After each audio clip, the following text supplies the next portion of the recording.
स्वागत है आपका अनुपम आईएएस एकेडमी पर। आज की वीडियो में हम खानदेश के इतिहास को देखेंगे। खानदेश का जो क्षेत्र है उसके विषय में हम देखते हैं कि इतिहास की पुस्तकों में काफी कम चर्चा हमको मिलती है, लेकिन जो इसकी इम्पोर्टेंस है वह हमको इतिहास में बहुत ज्यादा दिखेगी। खास करके जब हम बात करेंगे मुगल काल की और जब हम बात करेंगे अकबर के दक्षिण के अभियानों की, तो उस समय जो यह खानदेश है उसकी इम्पोर्टेंस बहुत ज्यादा हमें दिखेगी। और इन सब के बीच एक सबसे फेमस चीज जो असीरगढ़ का किला है, जो कि खानदेश में ही हमको मिलता है, यह भी अपनी इंपॉर्टेंस को हमें दिखाएगा। तो आज की वीडियो के माध्यम से हम खानदेश के इतिहास को समझेंगे और जो असीरगढ़ का किला है इसकी इंपॉर्टेंस को भी समझेंगे कि क्यों अकबर यह चाहता था कि हर हाल में जो असीरगढ़ का किला है वह उसके अधिकार में आ जाए। तो मैं अनुपम तिवारी स्वागत करता हूं आपका अपने इस यूट्यूब चैनल पर। आइए देखें खानदेश के इतिहास को। सबसे पहले मैप में आपको खानदेश की लोकेशन देखनी होगी। आप कह सकते हैं कि जो वर्तमान का मध्य प्रदेश है और महाराष्ट्र है उसके बॉर्डर पर हमको यह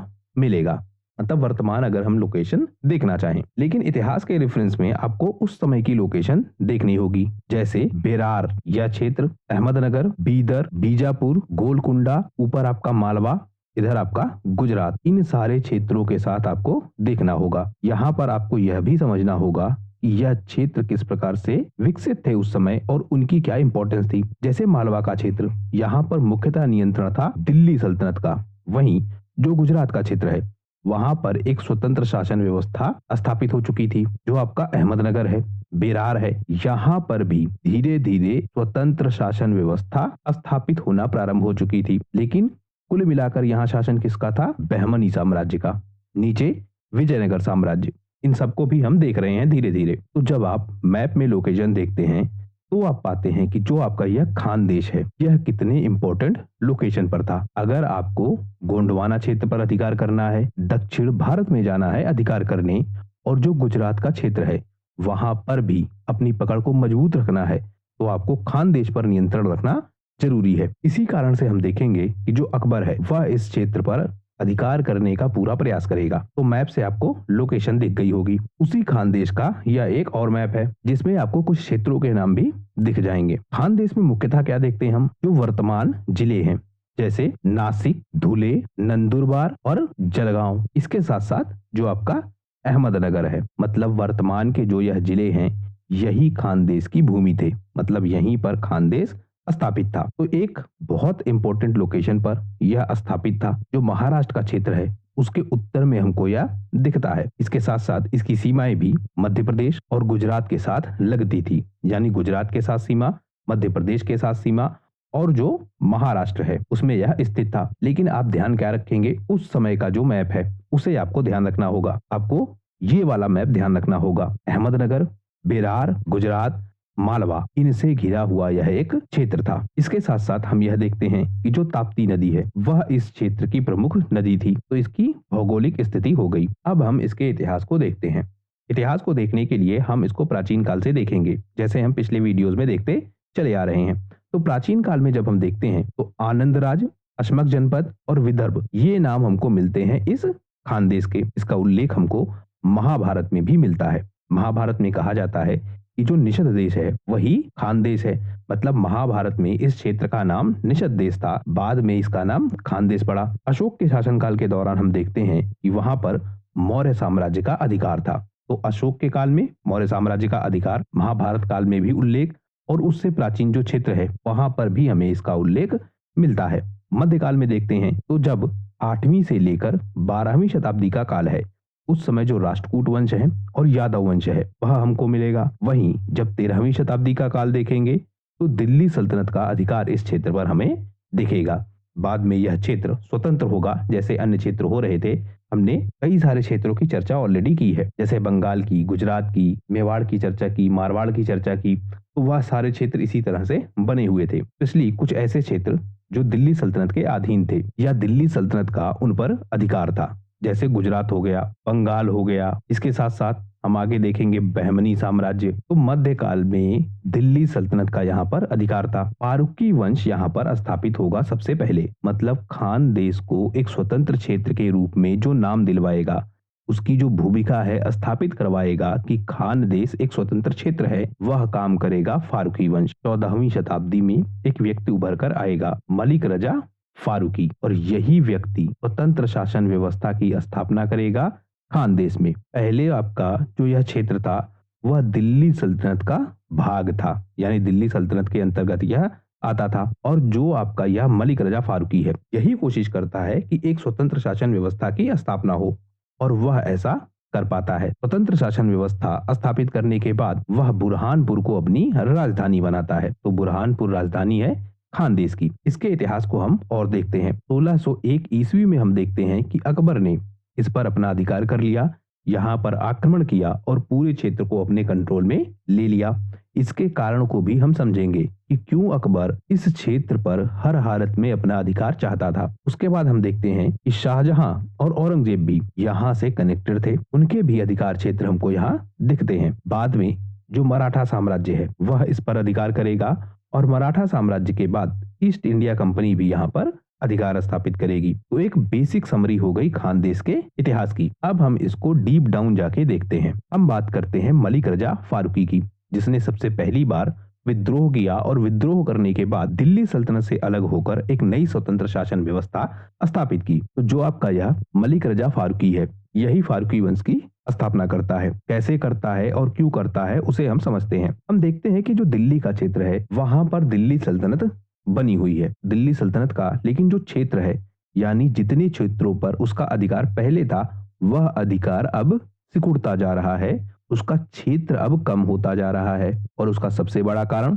दिल्ली सल्तनत के जो उत्तराधिकारी हैं वह उतने योग्य नहीं हैं और अपनी प्रशासनिक व्यवस्था को संभाल नहीं पा रहे हैं। तो दिल्ली सल्तनत लगातार कमजोर हो रही है। इसी क्रम में हम देखते हैं कि जो स्थानीय शक्तियां हैं वह प्रयास करती हैं कि अपनी स्वतंत्र शासन व्यवस्था वह स्थापित करें।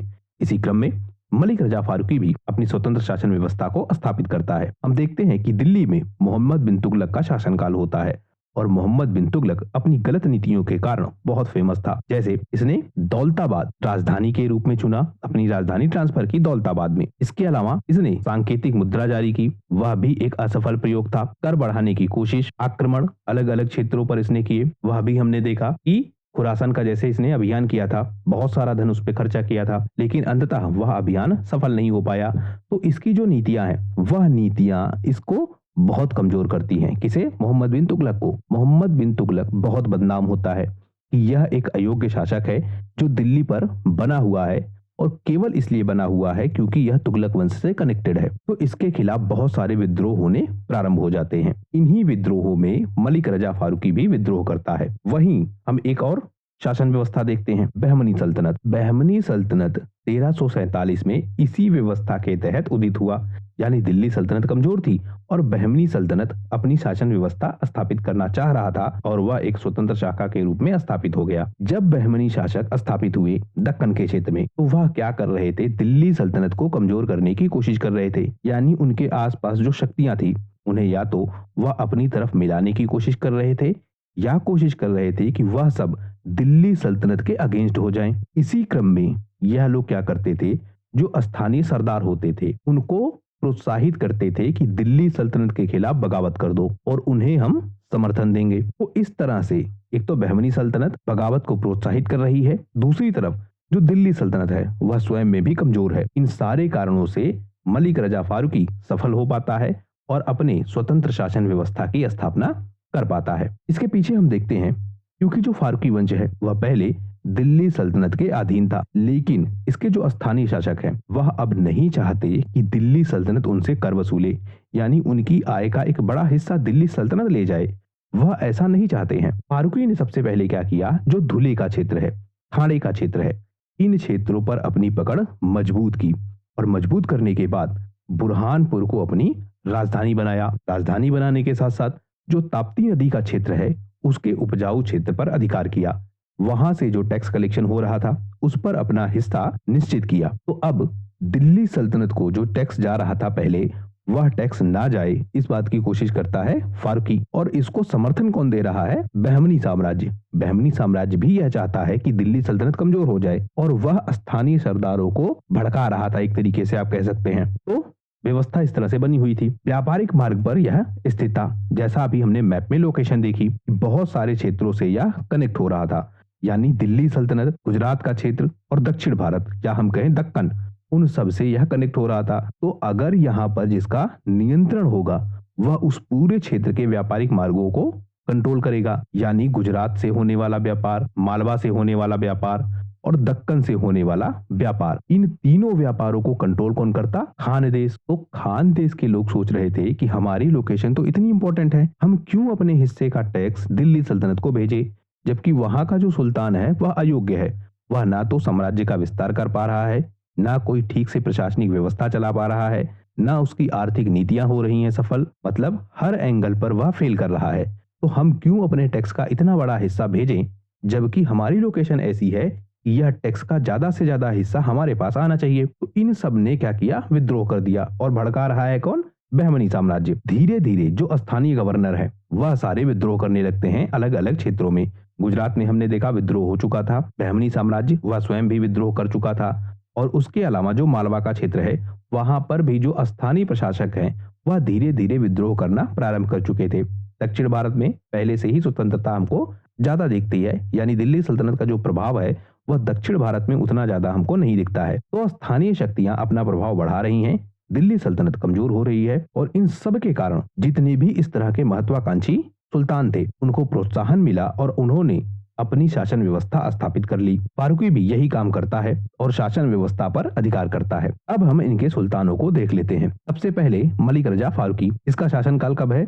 1370 से 1399 तक। इसने धुले और नंदुरबार को अपने अधिकार में लिया और इसने प्लान क्या बनाया कि जो गुजरात सल्तनत है, क्योंकि इसकी सीमा गुजरात से भी लग रही थी, और जो बहमनी सल्तनत है जो इसको प्रोत्साहित कर रहा था कि एक स्वतंत्र शासन व्यवस्था यह स्थापित करे, या ज्यादा इस बात के लिए फोर्स कर रहा था कि यह दिल्ली सल्तनत से दूरी बना ले। तो या तो बहमनी सल्तनत के नजदीक होना या दिल्ली सल्तनत से दूर होना, दोनों कारण हमको दिख रहे थे। इसने क्या किया? मलिक रजा फारूकी ने कि बहमनी सल्तनत और गुजरात सल्तनत दोनों से इसने मित्रता स्थापित कर ली। क्यों? क्योंकि इसे व्यापारिक मार्गों पर नियंत्रण भी चाहिए था। उसके साथ साथ जो दोनों क्षेत्र हैं वह व्यापारिक रूप से बहुत इंपॉर्टेंट थे। गुजरात का क्षेत्र समुद्री व्यापार के लिए बहुत फेमस था। इसके अलावा जो बहमनी सल्तनत थी वह भी अपने व्यापारिक उत्पादों के लिए बहुत फेमस था। तो दोनों के साथ इसने मित्रता स्थापित की। इसके बाद शासन आएगा नासिर खान फारूकी का 1399 से 1437 तक। इसने अब बुरहानपुर को राजधानी के रूप में डेवलप किया। वहां पर बहुत सारी इमारतें बनवाई, किले बनवाए और बहमनी सल्तनत के साथ मिलकर एक समृद्ध और संगठित क्षेत्र का निर्माण किया। मतलब दूसरा व्यक्ति है नासिर खान, यह सल्तनत को या हम कहें फारूकी वंश को काफी मजबूत करता है। उसके बाद मीरान आदिल खान प्रथम 1437 से 1441 तक, यह एक कमजोर शासक हमको दिखता है। और इस कारण हम देखते हैं कि जो गुजरात है और जो मालवा है उससे संघर्ष प्रारंभ हो जाता है, यानी गुजरात से यह शत्रुता मोल ले लेता है जो इसके पूर्वज नहीं कर रहे थे, क्योंकि उन्हें शायद पता था कि गुजरात से मित्रता रखना उनके लिए बहुत इंपॉर्टेंट था। लेकिन यहाँ पर बात बिगड़ जाती है, गुजरात और मालवा से संघर्ष प्रारंभ हो जाता है। इस बात की भरपाई करता है मीरान मुबारक खान। 1441 से 1457 तक यह शासन व्यवस्था को संभालता है। शासन व्यवस्था को संभालने के बाद यह कोशिश करता है कि जो खानदेश है उसकी एक तो सीमा मजबूत हो, उसकी सेना मजबूत हो, दूसरा जो गुजरात के साथ संबंध बिगड़ चुके हैं उन संबंधों को सुधारा जाए, क्योंकि इसे पता था कि गुजरात के साथ संबंध बिगाड़ना उसके अपने राज्य के हित में नहीं है, क्योंकि व्यापारिक रूप से बहुत नुकसान होता और गुजरात भी एक शक्तिशाली साम्राज्य के रूप में आगे बढ़ रहा था। इसके बाद शासन संभालेगा मीरान आदिल खान द्वितीय 1457 से 1501 तक। इसने बुरहानपुर को विकसित किया, बुरहानपुर को व्यापारिक केंद्र बनाने का प्रयास किया। अब बुरहानपुर फारसी साहित्य, अरबी साहित्य इन सब में भी अग्रणी होने लगा। इसने भी गुजरात से और बहमनी सल्तनत से मित्रता बनाई, लेकिन सबसे फेमस काम किया जो गोंडवाना का क्षेत्र है और जो गढ़मंडला का क्षेत्र है उन पर अपना प्रभुत्व स्थापित किया। अब यह व्यक्ति क्यों ज्यादा इंपॉर्टेंट है? क्योंकि आप जब पहले देख रहे हैं तो जो गुजरात है और जो आपका बहमनी है यह दोनों कहीं ना कहीं समर्थन दे रहे थे फारूकी वंश को, यानी इनकी सहायता से कहीं ना कहीं फारूकी वंश चल रहा था उस समय। कुछ इस तरह हमको दिखता है, या यह दोनों विद्रोह नहीं करते हैं फारूकी वंश के खिलाफ। अब जो आपका यह मीरान आदिल खान द्वितीय है यह अपने क्षेत्र का विस्तार करता है और विस्तार करने के साथ जो अन्य शक्तियां हैं, और अन्य शक्तियों में आप ध्यान रखेंगे वैचारिक रूप से जो अन्य शक्तियां हैं उन पर यह आक्रमण करता है, यानी गोंडवाना और गढ़मंडला इन पर यह अधिकार करता है। इसके बाद शासन संभालेगा मीरान मुबारक खान द्वितीय। अभी इस टॉपिक को हम और डिटेल से देखेंगे कि यह ऐसा क्यों कर रहा था। अगला शासक मीरान मुबारक खान 1501 से 1520 तक। यह पहली बार मुगलों के संपर्क में आता है।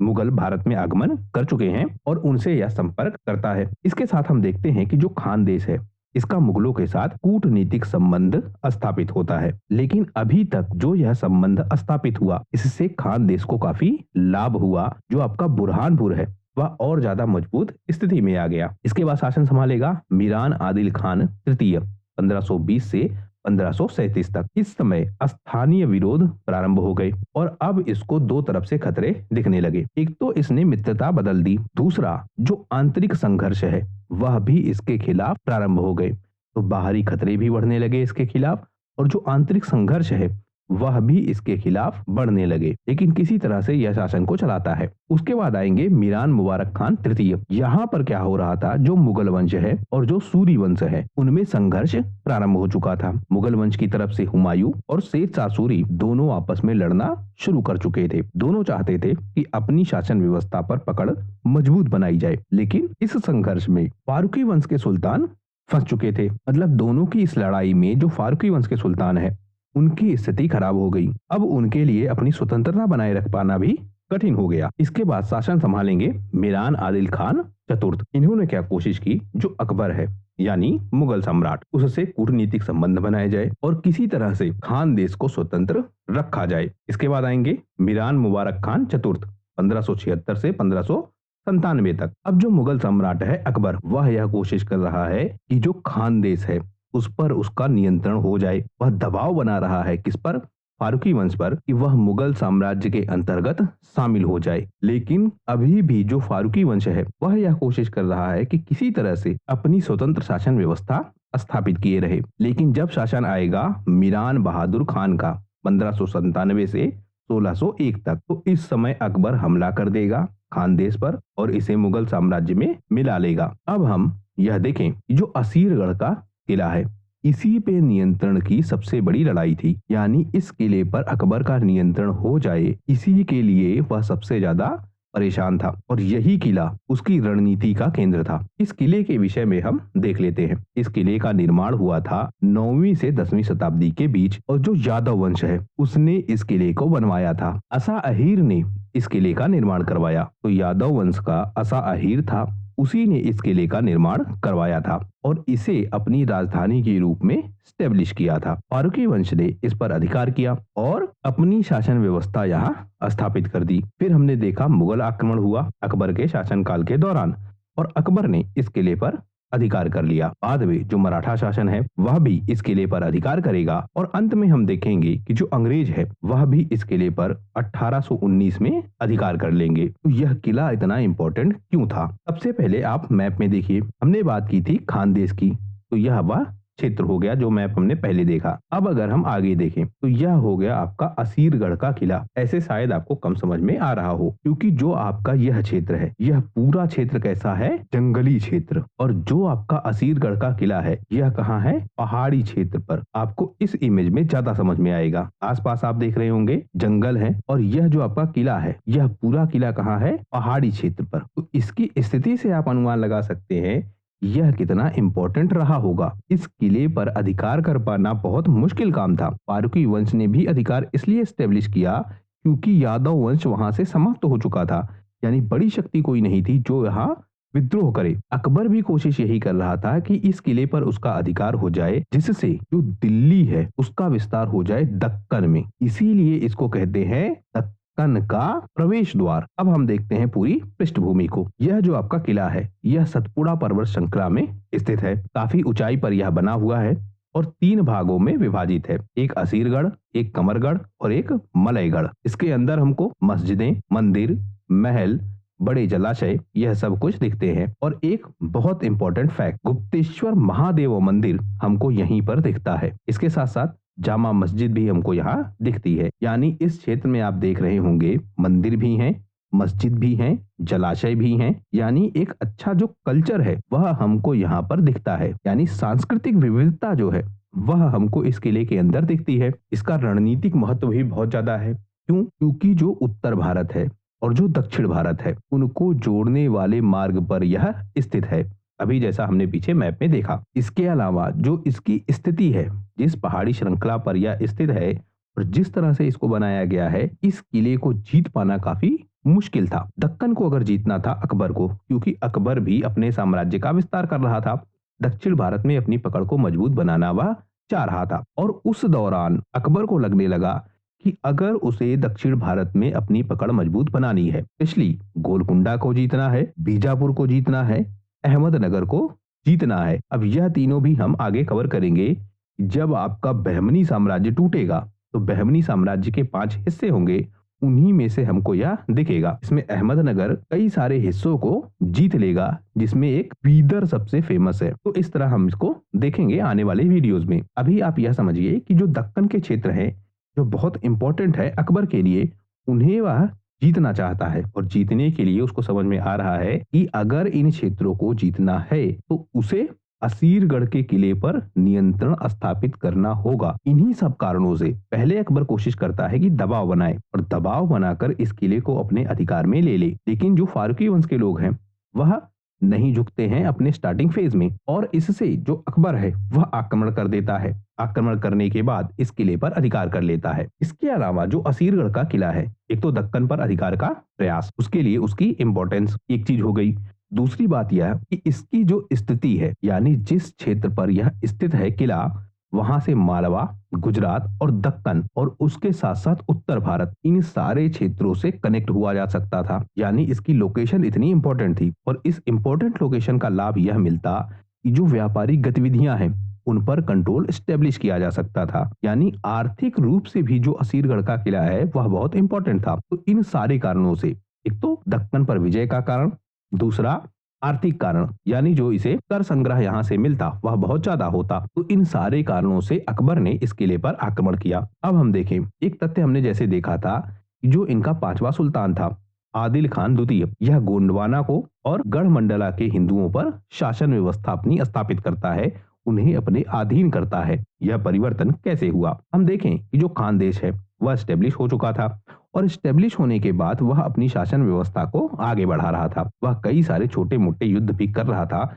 जिससे उसका जो प्रभाव क्षेत्र है वह बढ़ जाए। इसी क्रम में गोंडवाना और गढ़मंडला आता है। यहाँ पर वह नियंत्रण करने का प्रयास करता है। क्यों करता है?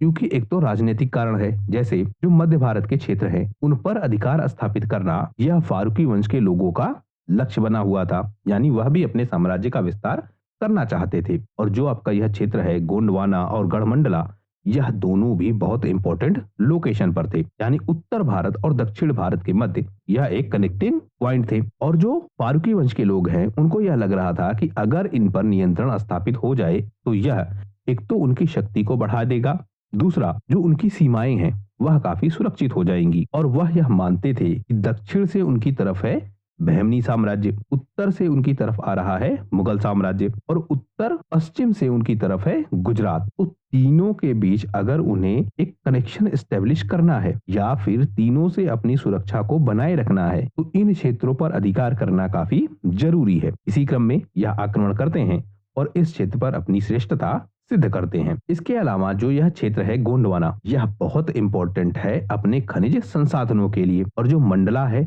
यह ज्यादा इंपॉर्टेंट था अपने जंगली उत्पादों के लिए। तो आर्थिक रूप से भी यह क्षेत्र बहुत इंपॉर्टेंट था। गोंडवाना आप देख रहे होंगे कि अभी तक खनिज संसाधनों के लिए बहुत इंपॉर्टेंट है, तो उस समय भी यह बहुत इंपॉर्टेंट था। तो इस पर नियंत्रण स्थापित करना, जिसका मतलब यह होता कि आर्थिक लाभ इस साम्राज्य को काफी ज्यादा मिलता। उसके बाद जो धार्मिक और राजनीतिक कारण है यह भी काम करते हैं, क्योंकि जो आपके यह दोनों क्षेत्र हैं, यह दोनों क्षेत्र हैं हिंदू बाहुल्य और जो आपका फारूकी वंश है वह है इस्लामी विचारधारा का। तो एक तरह से विचारों पर नियंत्रण करना यह भी हमको एक कारण दिखता है, क्योंकि जो फारूकी वंश है वह यह बात स्टेब्लिश करना चाहता है कि वह भी इस्लाम धर्म का एक अच्छा सुल्तान है या उसके जो वंशज हैं वह इस्लाम धर्म के अच्छे समर्थक है। इस्लाम को वह स्टेब्लिश करना चाह रहा था हिंदू क्षेत्र में और उन राजाओं पर, जिससे जो उसकी वैधता है वह मुस्लिम समाज में काफी बढ़ जाए। तो यह भी कारण हमको दिखता है। तो किस तरह से नियंत्रण स्थापित किया गया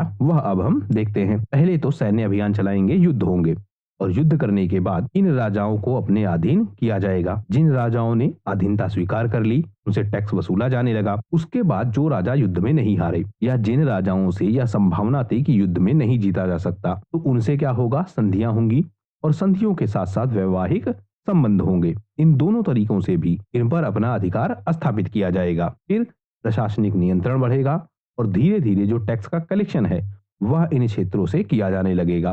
धीरे धीरे यह क्षेत्र नियमित रूप से कर देने लगेंगे फारूकी वंश को, और जो स्थानीय गवर्नर हैं इन क्षेत्रों के, उनकी नियुक्ति में भी जो फारूकी वंश है वह अपना हस्तक्षेप बढ़ाने लगेगा। मतलब जो इनके स्थानीय गवर्नर हैं, स्थानीय प्रशासक हैं, इनकी नियुक्ति किस प्रकार से हो और किसी स्थानीय शक्ति के रूप में या स्थानीय गवर्नर के रूप में नियुक्त किया जाए, यह बात भी फारूकी वंश के लोग तय करने लगेंगे। तो इस तरह से इनका जो प्रभाव है वह गोंडवाना के क्षेत्र में काफी ज्यादा बढ़ जाता है।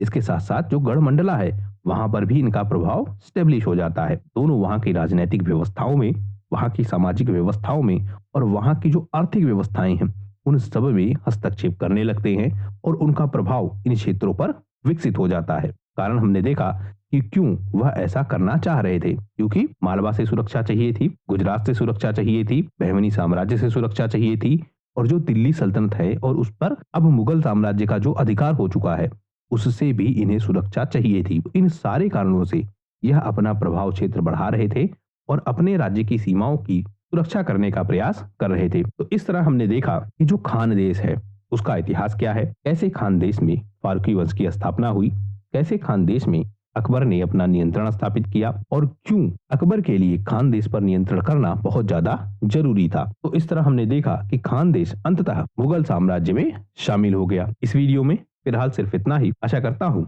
यह वीडियो आपको पसंद आया होगा। अगर आपको इसी तरह के वीडियो में इंटरेस्ट है और आप किसी परीक्षा की तैयारी कर रहे हैं तो आपके लिए यह पूरी सीरीज बहुत इंपॉर्टेंट है। हमने प्राचीन भारत को बहुत डिटेल से कवर किया है, मध्यकालीन भारत को भी हम बहुत डिटेल से कवर कर रहे हैं। उससे ज्यादा वीडियो आपको मध्यकालीन भारत से अभी तक मिल चुके होंगे और अभी कम से कम इतने ही वीडियो आपको मध्यकालीन भारत से और मिलेंगे। हम जब मुगल साम्राज्य को, सूरी वंश को और कैसे मुगल साम्राज्य से जो शासन व्यवस्था है वह चली जाती है अंग्रेजों के हाथों में, उसे इतने डिटेल से समझेंगे कि जिस तरह से परीक्षाओं में प्रश्न पूछे जाते हैं उनका आंसर आप काफी आसानी के साथ कर पाएंगे। तो जुड़े रहिए आप लोग इस चैनल से और शेयर कीजिए इस चैनल को ज्यादा से ज्यादा लोगों तक। आपका हमसे जुड़ने के लिए बहुत बहुत धन्यवाद। आपका दिन शुभ हो।